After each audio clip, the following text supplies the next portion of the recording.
La tensión entre Doa y Feiti aumenta día a día. El proceso de divorcio de la pareja está en curso y esto ha desencadenado conflictos entre ellos. Mientras que Doa no quiere rendirse y quiere hacerse con la custodia del pequeño Semre, Feiti no quiere renunciar a su hija y está decidido a hacer lo que sea necesario. Incluso jugar sucio si es necesario. Si la naturaleza no se rinde, pagará un alto precio por abandonarse a sí misma.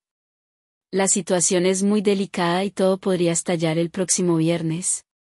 Aunque Doa actúa con determinación y se niega a entregar a su hija, Feiti toma una decisión. ¿Podrá Feiti quitarle lo que más ama a Doa? ¿Hasta dónde estará dispuesto a llegar? La familia Unal no es la única familia que se enfrenta a situaciones complejas. Mientras Doa y Feiti continúan su lucha por la custodia de su hija, la familia Sanverdi está a punto de vivir un momento que podría cambiarlo todo.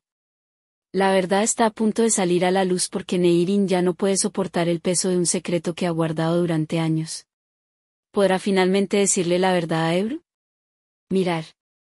Mundos opuestos, el viernes a las 10:45.